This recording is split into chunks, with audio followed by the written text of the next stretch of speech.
Good evening to those joining us in the UK and across Europe. Still with us after a long day, day two of the Conduct and Culture Summit. And good afternoon to our colleagues and friends joining us from North America, be this Canada or from the US. I'm Maurice Evelyn-Buffton, I'm the CEO of Armstrong Wolf. This is day two of our 3-day Conduct and Culture Summit 221, Purpose Over Profit. Over the 3 days, we are investigating the role of leadership within context to purpose and shaping culture. We're looking at the governance structure. We're looking at tools to support the COO community as they seek to address and further seek to shape culture and conduct and take the industry into a new paradigm. But actually at the heart of today and an appropriate closing webinar today, I'm delighted to have John Coleman to talk about purpose. John is known to me as someone who sat around the table and added dialogue and content in the COO community in the US before moving on to new ventures. A hugely respected individual and has a particular passion and vocation around the subject of purpose, which is today's session. So John, I'm going to hand to you. Thank you very much for bringing together today's panel. I'm actually looking forward to actually having one mouth and two ears and using that proportion. Looking forward to the session. John, over to you, sir. No, that's great. And thank you so much, Maurice, for having us, to Gwen for preparing everything today. As everyone on this call knows, Armstrong Wolf has just been an extraordinary resource, not just for the past year, but for the past several years. I've been in touch with the organization for, I think, 3 or 4 years now, Maurice, and just always grateful for what y'all do, for the resources that you bring to us, and for the community that you create. So it's a great privilege to be here today. It's also a great privilege, and I'm going to start sharing a screen with you all now. It's a great privilege to be here with a couple of people that I know very well as well. And let's see.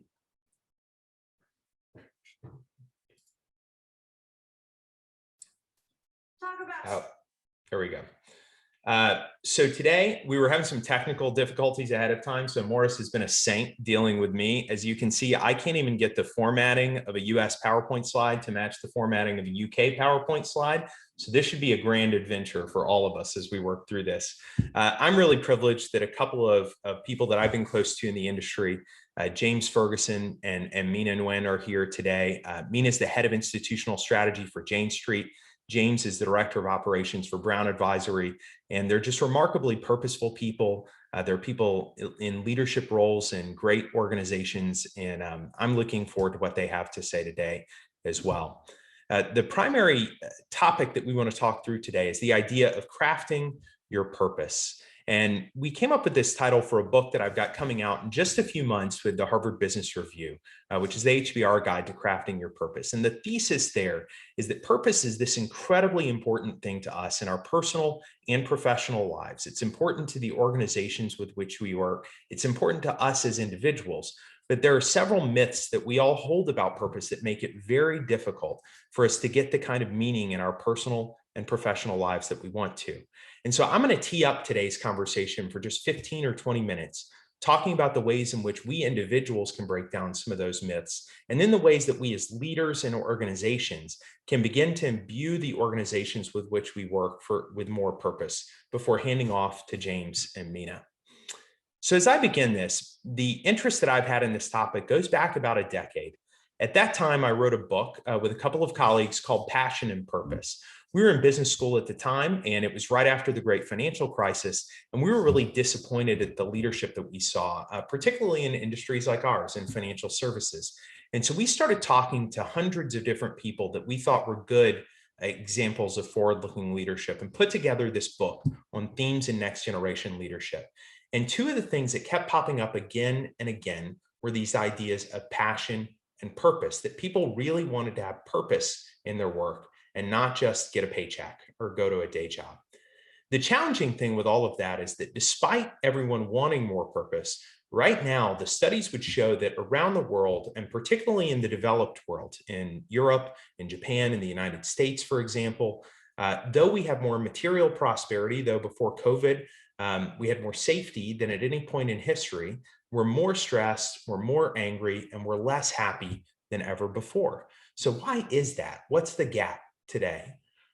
If you dig into these stats a little bit more, you find that, and these are US stats, but I think you'll find these replicated in a lot of places around the world, that more people are describing themselves as lonely and hopeless now than in the past. For example, in the 70s and 80s, when you asked people how many felt regularly lonely, it was 11 to 20%. In 2002, that was 40 to 45%. And a shocking statistic to me is that 60% of US college students experience hopelessness and loneliness in any given year, people surrounded by others all the time. So again, we're experiencing this kind of crisis of meaning and happiness. Now, certainly as we start to talk about purpose, that's not the solution to everything. If nothing else, all of the examples of COVID and the health scares we've had around that, the tragic loss of life, the instances of racial injustice that we've discussed over the last year, all of these things have demonstrated that not everything can be chalked up to meaning. There are still problems in society that we have to address. But I do think that meaning is a critically important part, and purpose is a critically important part of that gap between our material prosperity, our safety, the thriving community in which we exist, and the way that we feel about it. And I think this should be important for organizational leaders like us, not only for our self-interest, because we all want to be purposeful, but because they make the organizations around us better. Purposeful employees are happier, they stick around and they invest in the company and one another. They're more committed to your values, which in this case, as we're talking about culture and control, means they're going to be more committed to the control mechanisms you put in place, more committed to living with integrity, and less likely to slide into ethical failures. They better serve customers and clients. They create a more flourishing workplace. And frankly, as leaders, we should love it just because it's better to have people who feel meaning and purpose in our organizations. Yet despite that, work environments are some of the lowest paid places that people feel purpose now. It's where we spend the majority of our waking hours. And yet, over and over again, surveys indicate that work is at the bottom of where people feel purpose. Only around a quarter of Americans say they have a strong sense of purpose right now. 9 out of 10 employees said that they would trade income for meaning in their work, but only around 15% of employees globally are engaged. And if you look at sources of purpose, your job or career ranks somewhere below listening to music, caring for pets, and reading, which isn't as good as you'd hope for somewhere you spend the majority of your time. So what's wrong exactly? What's wrong? And before we dive into how we create good corporate purposes, I want to talk to us as individuals and talk about the various ways in which we have individual challenges with purpose. I think at its base, we hold a couple of fundamental myths about purpose that we have to get past in order to address the topic successfully. When I first published this book, Passion and Purpose, a few years ago, the very first question I got at the very first book event was from this young lady who was obviously a student at Harvard College. I was speaking in the bookstore there, and she stood up and asked the most obvious question in the world: how do I find my purpose?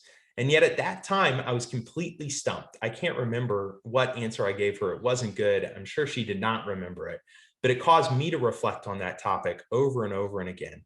And as I started to think about it, I started thinking that that question we all ask, how do I find my purpose, in itself holds 3 fundamental myths about purpose that we have to dispel.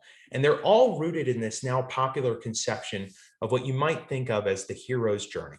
So if you look at the Marvel movies, or if you look at Rey in the latest versions of Star Wars, you see this idea of the hero's journey, that someone's just plodding along in their daily life, and then out of nowhere comes this incredible source of meaning and purpose that pulls them out of their daily life and sends them on an adventure.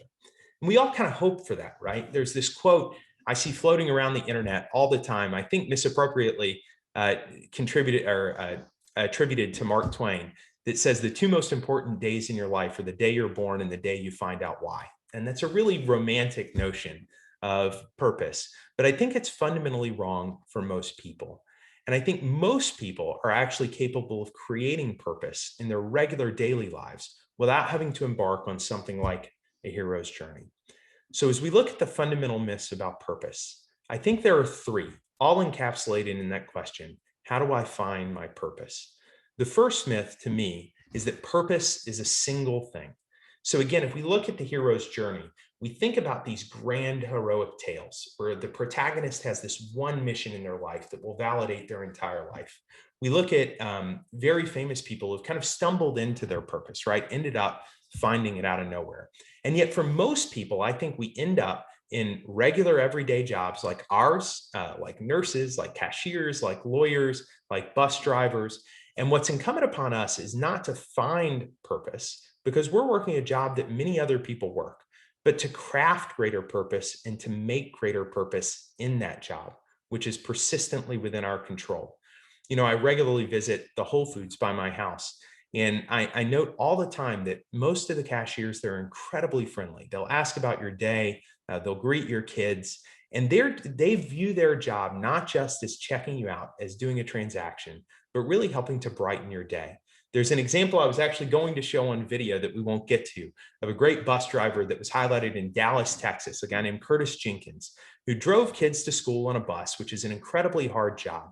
But instead of just viewing his job as getting the kid end to end, in the video, he talks about how he thinks he's the first adult every kid sees when they go to school that day, and the last adult they see before they go home. And so he views his purpose as greeting those kids, as making sure they have great interactions to and from school, and of creating a community on his buses. He buys them gifts, he greets them with personal greetings every day, he learns their stories, and it's just remarkably moving how he's turned the job of a bus driver really into the job of a counselor or an advocate for these kids. He's crafted his purpose to be something more than his job would require. The second misconception we hold is that purpose is a single thing. So we're all familiar with these great icons of history, people like Mahatma Gandhi or Mother Teresa, or even like Marie Curie, who's pictured here. And we think certainly someone like Marie Curie has to have this singular purpose that gave rise to everything in her life. She was the first woman to win the Nobel Prize in the Sciences. She actually won 2 Nobel Prizes. And yet if you dissect her life, obviously her scientific exploration was central to the meaning she got from life. But look at the rest of her life and you find this remarkably well-rounded person. Marie Curie was fortunate to have a spouse who was actually her lab partner and won one of the Nobels with her. She cared about him so much, she eventually wrote a book about him at his passing. Curie had 2 daughters who were remarkably accomplished. One, Irene, who actually won the Nobel Peace Prize or won the Nobel Prize herself. And so it was the truth that Marie Curie actually existed in this broader fabric of her existence. So her purpose wasn't a single thing, but multiple things. And I think that's true of every single person you'll meet, even though we get fixated on this idea of one thing. And then the final misconception I think many people have is that purpose is stable over time. Whereas if we think about our daily lives, we know that that's not true. When we're a kid, we have a very different purpose. When we're a high schooler, we might have a purpose in investing in a team. In college, it might be self-discovery. In middle age, like most of us, it's building a fulfilling career. And late in life, it might be reinvesting in relationships. But over time, that purpose changes amongst multiple things. As we dive into that a little deeper, I want to talk a bit more about how we dive into professional purpose, and we'll send out the link to this video. It's really touching afterwards. You know, as I think about this idea of how that bus driver made his job something more by viewing himself as an advocate for and a counselor to children, he was really doing multiple things that helped him to craft greater professional purpose in his life. And I just wanted to highlight 4 today that I think we can all be doing. The first is connect your work to service. So if you think about that act of not just driving a bus, but going above and beyond to invest in the kids on that bus, Curtis was connecting his life more to service of people than just thinking about the function of his job. Each of us have that opportunity every day. In financial services, this can be pretty hard, right? A lot of our clients are folks that we never interact with. I spent most of my career in financial services working with institutional clients. So I did have clients I was serving, but the fundamental people that they were serving, that we were ultimately serving, were teachers and firefighters and others relying on pensions. And it was very difficult to get that in view of client. And yet it's those people that we're ultimately doing our work for. We can serve one another as colleagues. We can serve the vendors with whom we interact. We can serve the partners with whom we interact every day. And switching ourselves to a mindset of service can ultimately make our work more fulfilling. The second thing I think we can do is to craft our work. So if you have a moment, there's this really interesting field in the management literature now called job crafting. And the idea is that anyone in any job can make small tweaks to their job in order to make it more meaningful or purposeful. One great example of this out of the research is a group of janitors that one of the researchers followed around a hospital. And she noticed that a certain subsegment of janitors were much happier and more fulfilled than the others. So she started to dig into what they were doing differently. And she found that they were consistently making small tweaks to their job so that that job was more fulfilling to them. The examples were one janitor who would experiment with different types of cleaning fluid to find the one that was less irritating to her patients. There was another janitor who would literally switch up the artwork on the walls between rooms so that long-term patients would have the opportunity to see new artwork as they were staying in the hospital. And they just thought that that would lift their spirits. Over and over, they found these small tweaks from people who did not have to do this. This was not in their job description, but they crafted their work such that it could be more fulfilling to them and to the people that they served. The third thing that I think almost anyone can do is to make work a craft. The vision I have in my head of this always is the one here is a cobbler, right? Someone making shoes, or an artist, someone who devotes a ton of time and attention to the craft of their work. And here in financial services, we see that all the time, right? Our investors are spending hours upon hours upon hours to perfect their craft.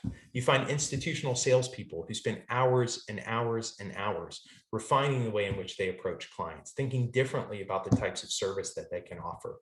And the best performers in any field, the ones who find the most meaning, are the ones who look at their jobs not just as jobs, but as crafts, things to be learned, to be constantly improved, to be perfected, and to be proud of. And I think that that simple mindset shift will not only make us better at our work, but make that work more fulfilling to us. And then finally, I think the fourth thing that we can all do in our work is to invest in positive relationships. One of my favorite psychological studies is called the Harvard Grant Study. It's this longitudinal study of 200 and something Harvard sophomores at the time that they intervened with something like 75 years ago or 70 years ago now. And they've been studying this group of people throughout their lives to the point that now most of the participants in the study have died. And so they viewed them since they were 20 years old for their entire lives. And when asked to summarize the results of the study overall, the 75-year study, one of the most intensive in history, the lead researcher on the study said that his conclusion was that happiness is love, full stop. That was a direct quote. It was amazing because as they followed people, especially in the middle and late life, they realized that relationships were the primary determinant in the outcomes of these people's lives, whether they succumbed to different types of disorders, whether they succumbed to things like alcohol abuse, whether they ended up happy, was largely dependent on the positivity of the relationships that they had. And so every day at work, we have an opportunity not just to find positive relationships, but to be a positive relationship. And I think that can be really central to people's purpose.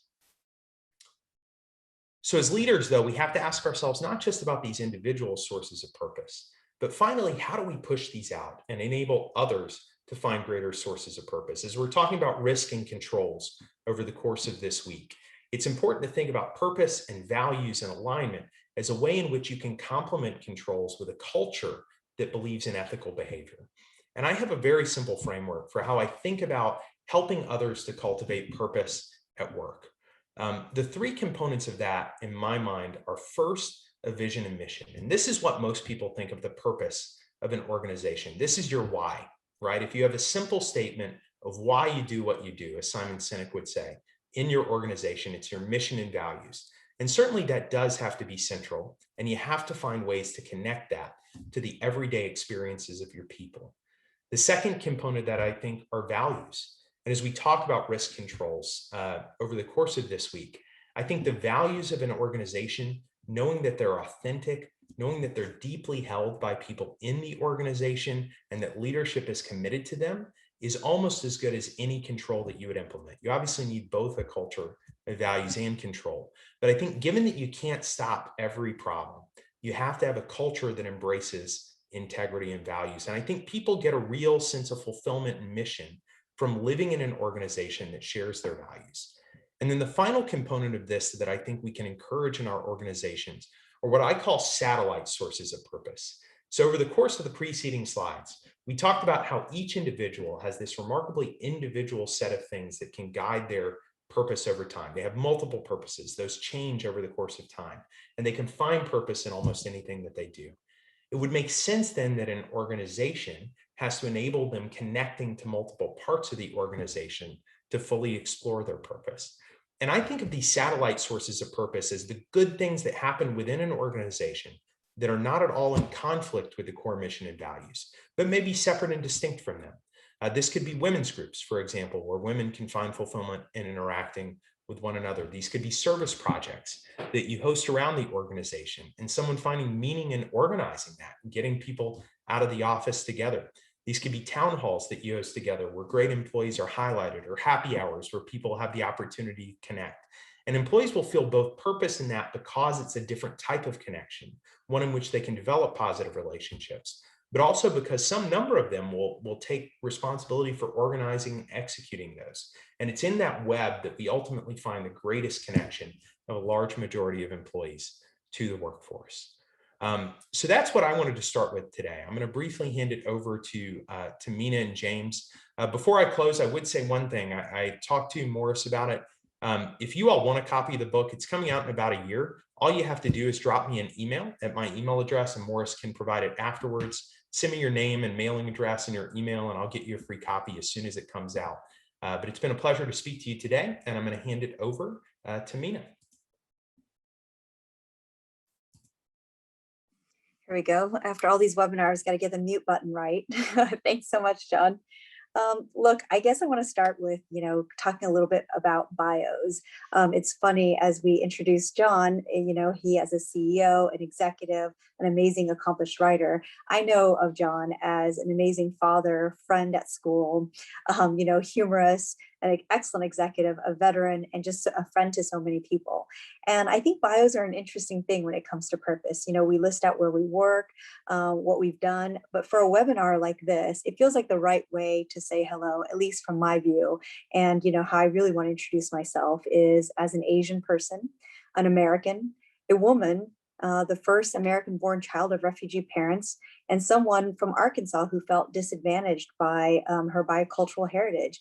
But then later in life, really learning that I am so advantaged because I had tremendous opportunities to even go into business school with someone like John Coleman. These things seem relevant because of the two misconceptions John pointed out. Purpose is a single thing and purpose is stable over time. I found that depending on the season of my life and where my attention is, my purpose for trying to be a good daughter to my refugee parents, or someone who is grateful to be an American citizen and feels like she should use her voice to lead change, it all guides my mission, my work, and my sense of purpose in that moment of my life. It's these variations that led me to try being a probation officer at a juvenile hall, then to working in policy and politics in a presidential campaign, and then now to finance. That kind of change over time was all part of me trying to find some purpose. I used to think that was some version of career schizophrenia, and I blamed that and wondered if I could keep a job. But I actually came to realize that it was my search for learning, exploring, and some desire to have impact, because I've been so lucky to be, brought to born in this country where my parents had to flee communist Vietnam. And yet I have to use all these opportunities I have to really explore and think about what my purpose is. And so the reason I talk about this and why I think it might be relevant to all of us in this topic today is this is all the facets of me that shows up in an organization as well. And so as a COO or as an operating manager, you're managing people like me who come in with all these different facets and they want to bring their full selves to work. But I do find it funny and also really confusing when people say to operating managers, create environments where people can bring their full selves. I think if I brought all that full self that I just described to you, I might not be a good team member. I may not even be a good worker as a result of that, because it's all those things at once. Wanting purpose in all those areas probably isn't feasible in every organization. But knowing this about myself has helped me become hopefully a better manager. Of course, that's something we're all working on every day of our lives. But I find that I care a lot about being in an organization where people can speak up and believe that their opinion matters. It's both good culture, but also good risk management. in a trading firm, as where I am today at Jane Street, being able to call out when a trade seems risky or somebody's not handling a customer order well, or exogenous risks that you see and no one else may see. These are all things that are very important to our business. But at the same time, ultimately, when people feel like their voice matters, then I think they feel fully human and respected. And those other facets also feel honored, and not so much of a tension between these facets of my life are not being honored at the place I work, but rather I am being respected and people accept all these other things about me if they are respecting my voice.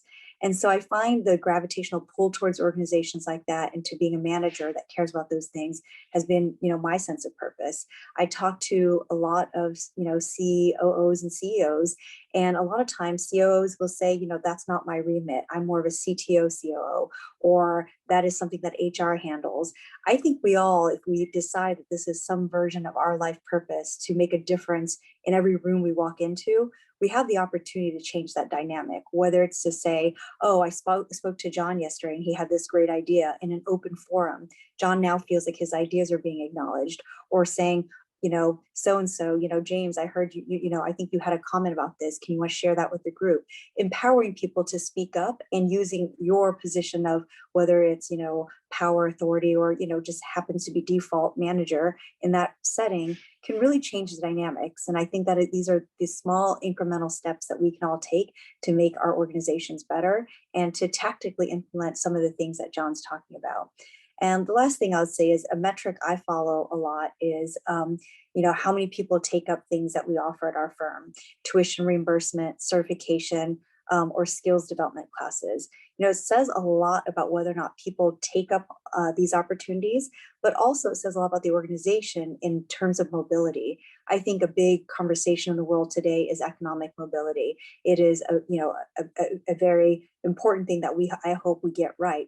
But corporations are a microcosm of, I think, the U.S. tension we see with mobility. And is there corporate mobility? Is there company mobility where people feel like they should be in jobs that they can do their best in? And looking at numbers like tuition reimbursement or people having the ability to move from department to department tells an employee a lot, that you will be valued here if you do a good job, and you will have the opportunity to pursue your next level of purpose, should that be in another department or another skill set. And so I think that's one area that we all can work on a lot. It's one that I think has a lot of gaps and deficiencies because managers are very afraid of the hole that they leave should they move employees out. And so I think mobility is a second area that, I'm really going to focus on and feels like my purpose in this moment as I work with the millennials that are all around me. So I guess that's a lot to say. I'll leave you with that, and hopefully we can talk more with the Q&A period. With that, I'll turn it over to my colleague, James.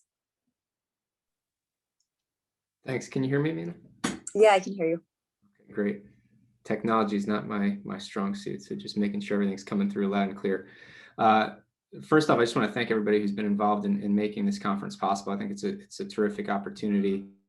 I'm looking forward to the discussion, and I really feel honored to be part of the conversation and the panel today with John and Mina. My leadership journey began about 7,000 miles from home, and 11 years ago, almost to the day, in a place called Helmand Province, Afghanistan. I was a 24-year-old Marine first lieutenant in command of a platoon of about 60 Marines, responsible for a battle space in the northeast corner of Helmand Province called Kajaki. Interestingly, we took over for the British Royal Marine Commandos. We were the first American unit in that area. So I have some experience working alongside that force, and it was a tremendous experience and just such an amazing opportunity to patrol with them daily and learn from them and kind of take over and build upon what they had started in Kajaki over a period of years. It wasn't until I took off the uniform that I realized how easy the Marine Corps makes the purpose question. Based on the shared values that we have, honor, courage, and commitment that are literally pounded into you from day one, that deeply ingrained organizational culture based on the history that we share with Marines who've come before us. And I think that clear destination, that understanding of where you're going, especially when you join the Marine Corps at a time of war. All of those things make it really easy to answer that purpose question. You never have a doubt that what you're doing matters. You know exactly what's expected of you, and you know what you're building towards. After leaving active duty, I was faced with the challenge of defining purpose for myself for the first time, and I struggled with it. I wish that John was in my life, for example, at that time. I wish I had his book.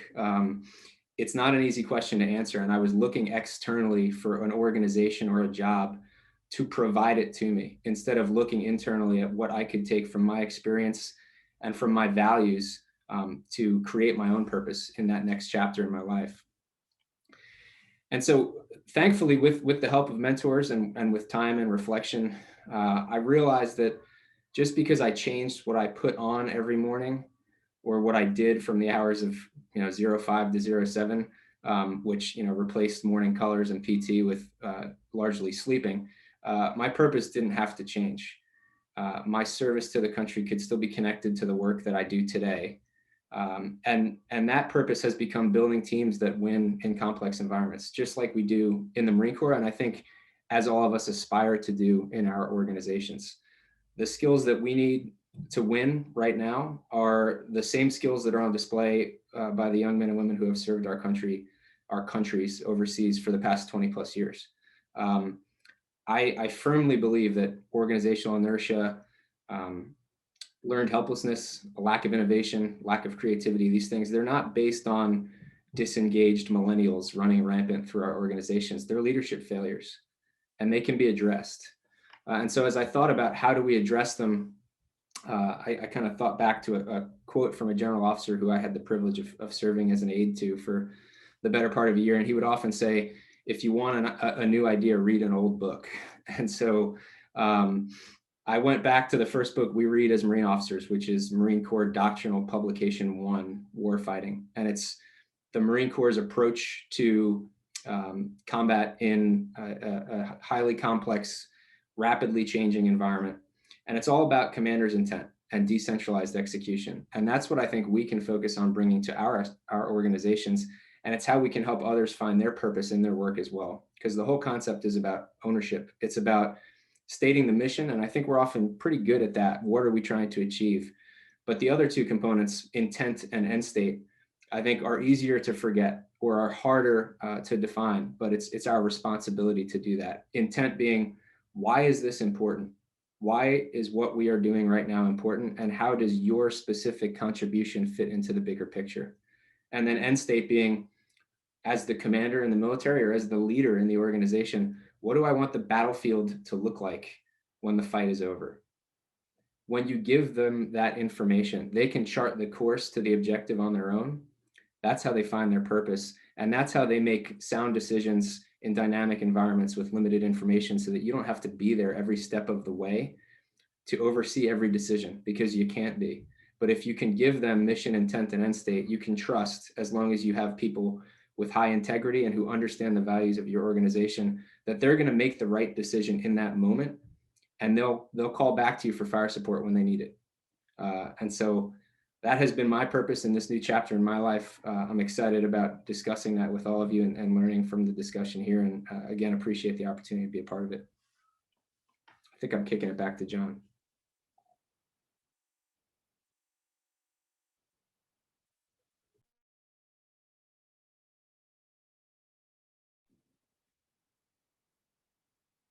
I think you're still muted, John.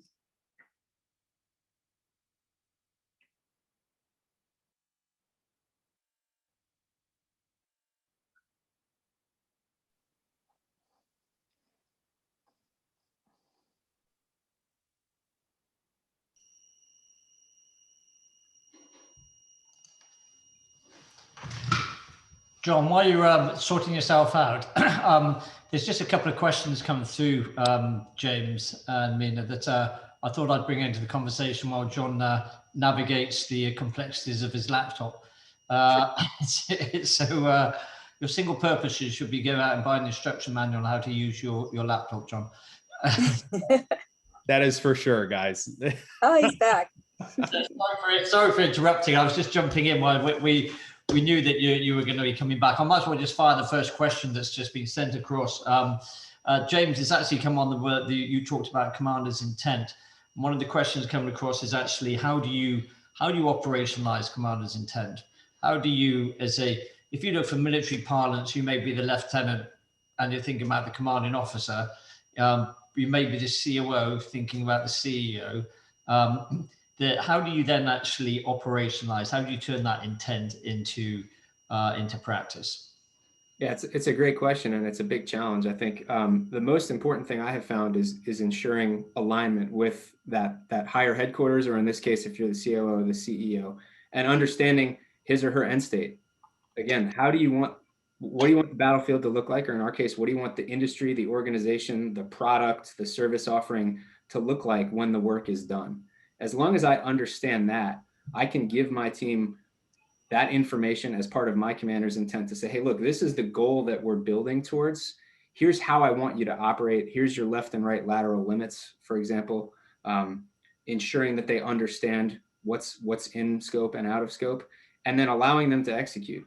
Being there to provide the overarching guidance, checking in regularly. I think the one thing that I see often is there's such a fear about micromanagement these days that people are afraid to ask questions, and they're afraid to parachute down and talk to the folks on the front lines doing the work. I think it's absolutely essential to do that on a regular basis, and to do it in a way where you're asking people, to tell me about what you're dealing with right now. How is the project going?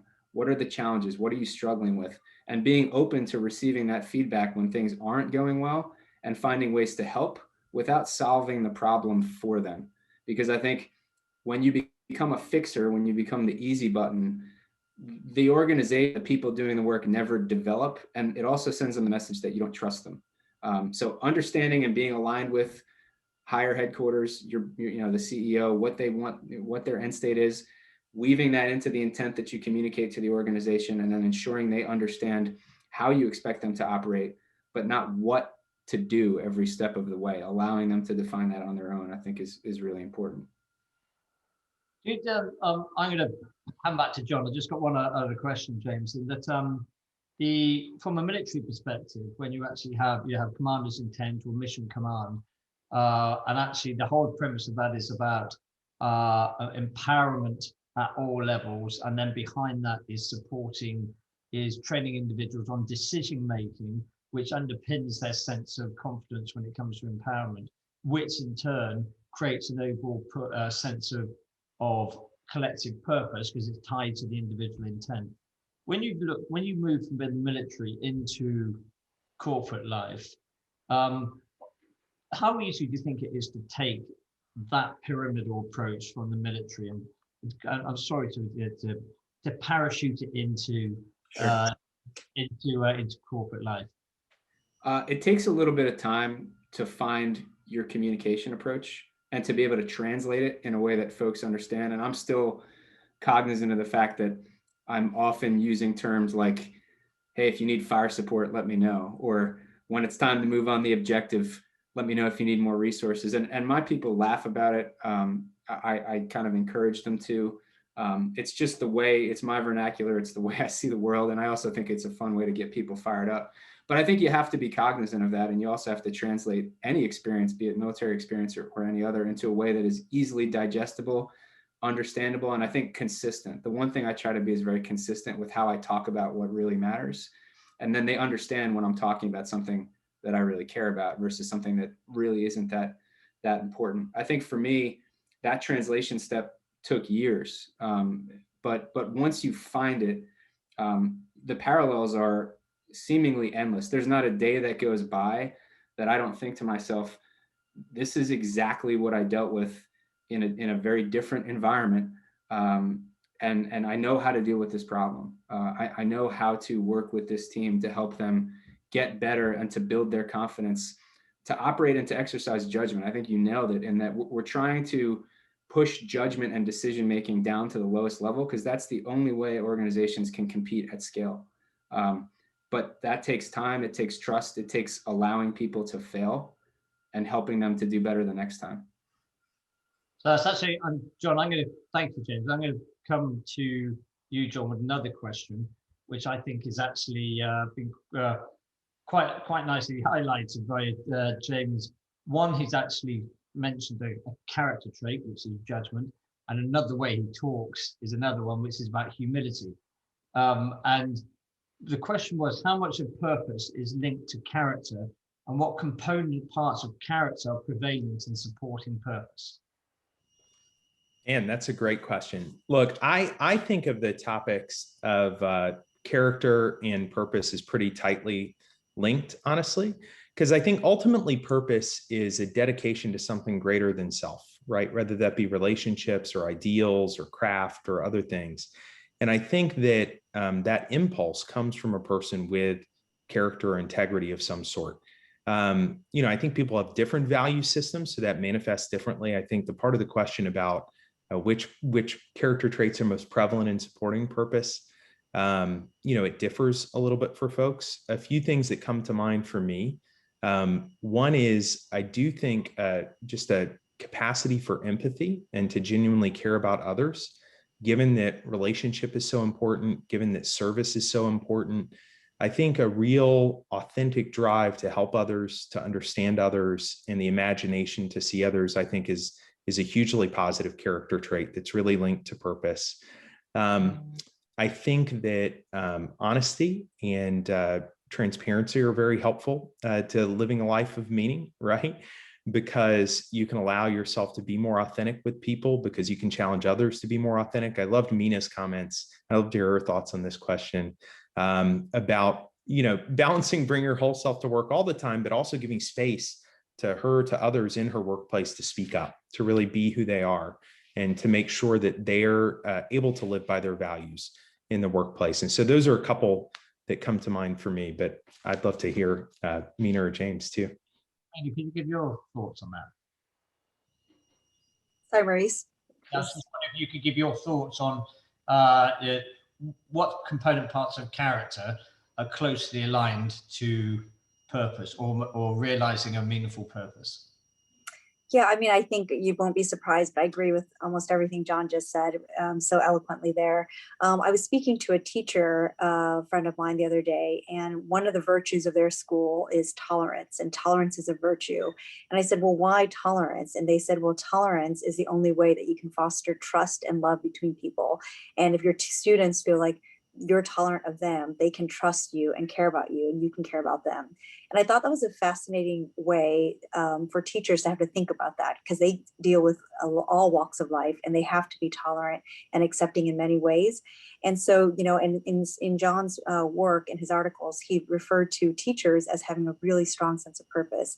And I think that a lot of this is, people's different value system, but what they care about in the moment, and some version of their character does matter. But these things like tolerance, all these virtues that we need to live by, I think it just, those are things that can kind of govern a lot of people's purpose and how they go about helping other people find and create pathways for people's purpose.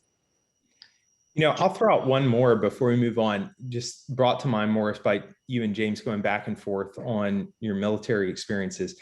I do actually think courage is a character trait that's really linked to meaning and purpose as well. And, this week has been about risk and about controls and those sorts of things. If people with courage had been around many of the public failures that we've seen, whether that be just the awful stuff with the Me Too movement or, different failings within companies. I think of a former company I worked for that has had to pay restitution to states attorneys general for a big problem they had with opioid manufacturers, for example. People who want to live meaningful lives, who want to be dedicated to something greater than themselves, will find themselves in conflict sometimes, and will sometimes have to stand up for their values. And so I think in addition to the things that Mina just mentioned, I would add courage to that, because it's not always easy to live with values, I think, and to really seek meaning in your work. And so the courage to stand up when you see something wrong, or to speak for people who otherwise couldn't speak for themselves, I think is incredibly important. Well, I think it also takes, it's interesting, I think the marriage of different characteristics, it takes courage to demonstrate humility, for example. It's not a trait that a leader wouldn't want to be seen as being vulnerable for perspective, but vulnerability in itself in the right context is actually a strength. So another question came through then is I'll summarize the question. Many see the 2008 crash as most of it, a lot of it, apart from there was some where there was malicious intent, a lot of the mistakes made were actually more down to poor judgment as opposed to actually intent. And therefore, the question is in relation to, from your view, how much does judgment as a pillar of purpose and personal conduct play a role in helping shape you as a leader, and then actually enables you to start to shape purpose? I think that's what the question was getting. It's quite a long question here, but I've tried to actually cut it out. Sorry about that person sent it. I have an initial reaction, Morris, that I'll share. I just finished a book called On Leadership, which is a compilation of notes and personal journals and records kept by the family of Lieutenant General Harold Moore.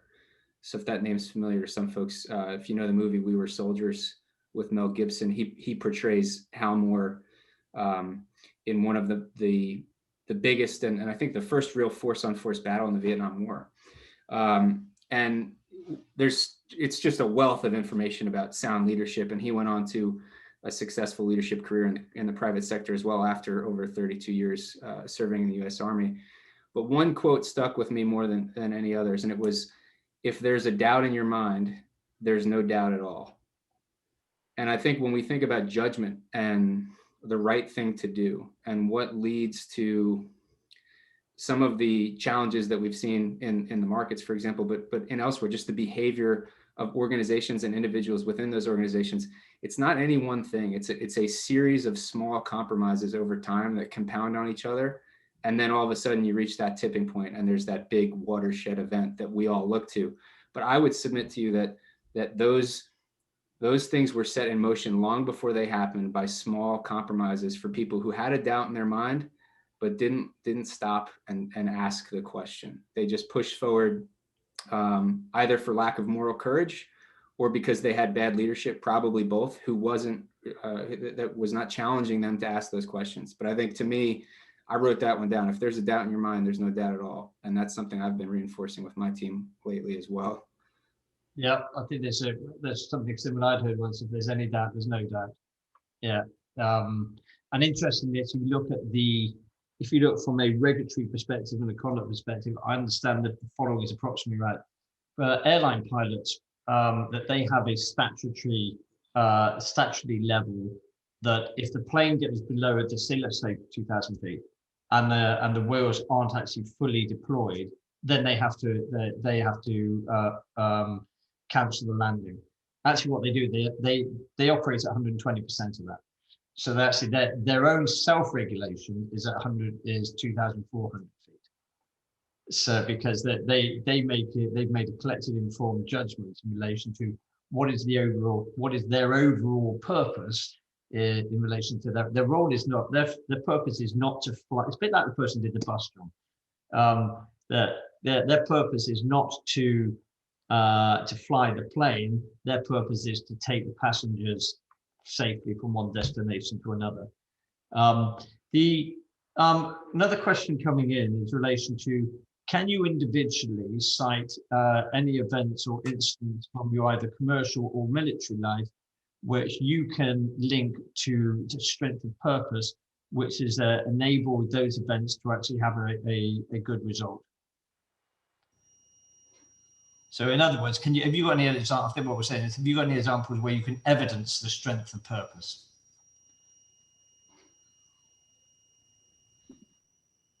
Well, I could take a cut at that. I mean, there would be infinite examples of this, but I used to work at a firm called McKinsey & Company, and they had a very strong set of values.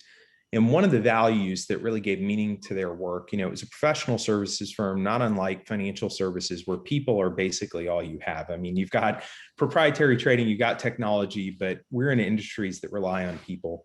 And one of their values was to create an unrivaled environment for exceptional people. I still remember it. And they just, they hammered that into us constantly, and they led by example. So, when I showed up the first day, the managing partner of the entire Southern office, this, 22-year-old kid, booked a lunch with me for in a couple of months. He sat down and talked to me individually. And what I saw was that initial encounter bred in me the desire to be a coach to others, to be a mentor to others, to make sure that my teams were always an unrivaled environment for exceptional people, because I certainly didn't want to fail, what I felt that I was receiving. And so there was this just virtuous cycle where the dedication to that value, and especially because it was authentically lived, if I think if they'd said, we want to create an unrivaled environment for exceptional people, and then every day I showed up to work and I got yelled at and people were transactional with me and they discounted everything that I did, it would have backfired. It would have been worse than if they'd said nothing, because then I would have thought they were hypocrites.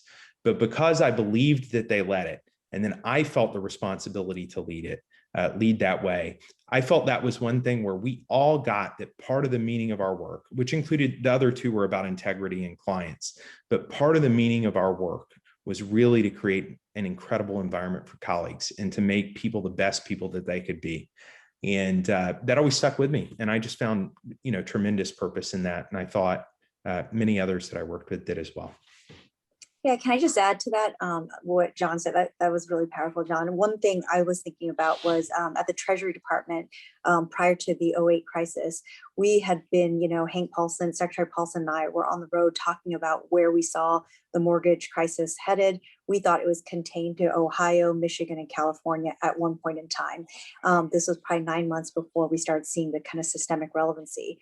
And I think what that taught me was how everything is somewhat interlinked. We know this conceptually, but the fact that we were looking at economic data and thinking that was contained in these several states and not thinking about the financial system being so interlinked was, of course, a huge miss. We caught it early enough to be able to try to go and resolve it the way that the Treasury Department did. But it was a real lesson in life of how much every little action, and to what James says, it's all these small little actions that lead to a larger catastrophe. Most CEOs, most companies, most major crises are a result of bad decisions all along the chain. And I think some part of that is that the individual matters. And from that, I realized that whatever it is we work on as professionals has an impact, even if it's small. It really resonates and has residual impact in many ways. And it's hard to imagine that, because in theory you can understand that, but every action that you have every day in the decisions you make really could lead to other ripples. And I think that was a big lesson of kind of both purpose and really understanding large impact that I didn't really understand before. I'll be quick, but for me, it was October 17th, 2010.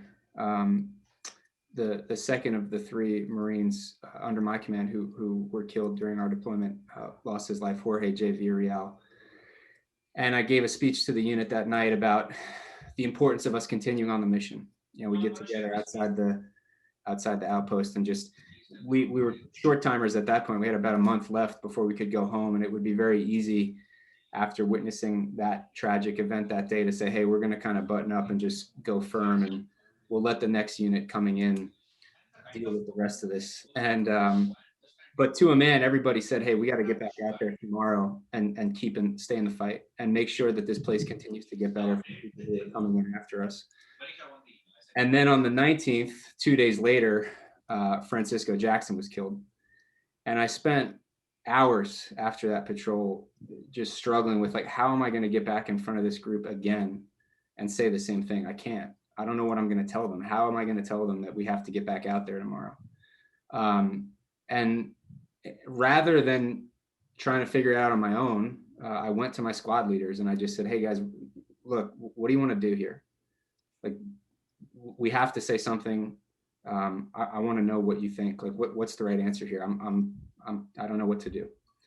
And I think in that moment, I realized that, leadership can be a really lonely place, but you have to trust your people.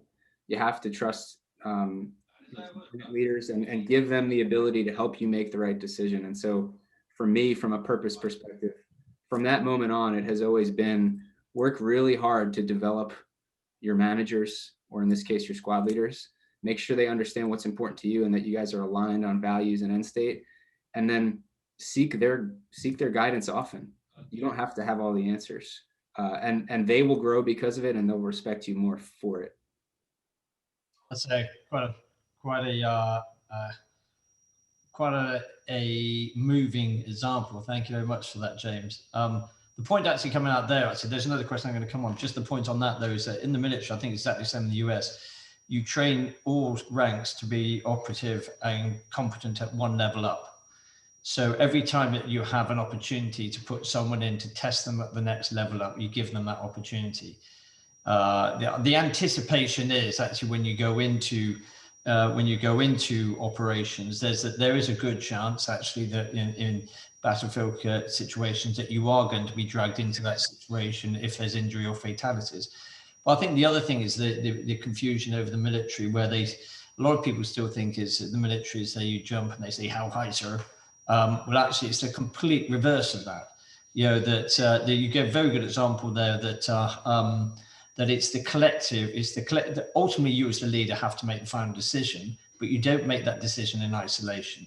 You court the opinion of those around you and their collective experience. And I think that's a very good example in relation. Again, you demonstrate humility and intent and empathy, but then which are all component parts of leadership. Taking it a slightly different direction then, John, we're coming back to you or Mina. Question is, where does corporate and social responsibilities fit into corporate purpose, or indeed does it?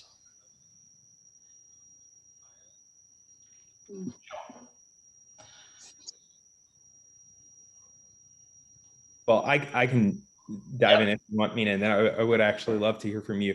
So, look, I think that,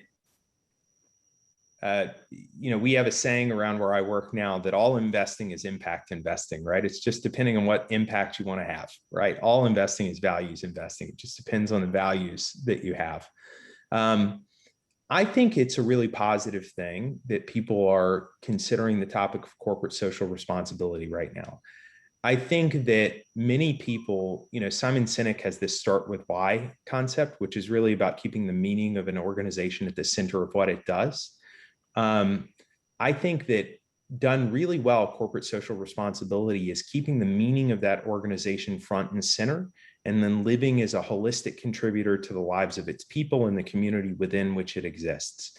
And so I think in that way, it has the capability of elevating what we would otherwise see as a pretty straightforward purpose, especially in the commercial sector where, we are working for ourselves. Each company needs to be profitable. We're there to make a profit. And that is the responsible thing to do, because there are no jobs, there are no ongoing organizations without that dynamic. But I do think that in the midst of that, we can also get great meaning from serving others, including our clients. And I think at its best, corporate social responsibility does that. I reach back to some of the things that we've done as financial services companies, a couple that I've worked for, in these satellite sources of purpose. We started programs around financial literacy, for example, at one point in the community where we thought, hey, we're a finance firm. Like, why don't we help the community in which we exist, help underserved people or underprivileged people pick up basic financial literacy skills? That seems like something we could do if we're really purposeful about what we're doing, right? In our investing, to make sure that investing is aligned with the values we have as an organization and promotes the values of our clients, right? And so I do think that corporate social responsibility, particularly when connected specifically to the meaning or purpose of an organization, is a really positive thing, rather as this like vague, kind of bland, statement. I think it's best when it's connected deeply to the reason an organization exists. So that's Mina, any views?